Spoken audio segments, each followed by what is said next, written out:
मला माझ्या फ्रेंड सर्कलमध्ये वगैरे विचारता, काय गं तू आमचे स्टेटस का नाही बघत? नाही बघत मी स्टेटस, कधीच नाही बघत. काय असतं त्या स्टेटसमध्ये वेगळं? कोणाचा तरी बड्डे असतो, कोणाचा तरी लग्नाचा वाढदिवस असतो, कोणाचं तरी डोवाळे जेवण असतं, कोणीतरी मेलं म्हणून तो स्टेटस लावलेला असतो. बस, वेगळं काय असतं? मी नाही बघत. काय त्याच्याने असं मोटिवेशन भेटल की आपण त्यांचं स्टेटस बघायला पाहिजे? ज्याच्याने आपल्याला काहीतरी मोटिवेशन भेटतं ते मी बघते. स्टेटस बघून काय मोटिवेशन भेटतं? आणि दुसरी गोष्ट, समजा एखादा नातेवाईकाचा स्टेटस बघितला, कोणीतरी मेलेलं असलं, मग तो नातेवाईक काय बोलला, हो तुला तर माहिती, तू तर स्टेटस बघितलेला. त्याने भरावं राहावं. परत कोणाचा वाढदिवस असतो, कोणाचा लग्नाचा वाढदिवस असतो, तू विश नाही केलं, म्हणजे त्याच्या मनात राग बसणार.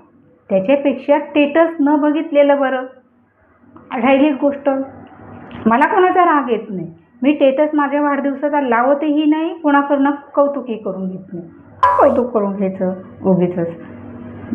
नाही केलं तर मग राग. त्याच्यापेक्षा राग पण मानायचा नाही आणि कोणाचा स्टेटस पण बघायचा नाही. नाही बघत स्टेटस मी.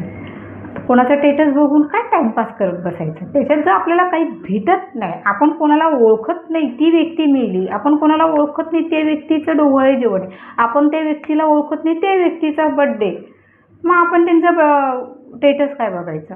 नाही बघत मी अशीच आहे.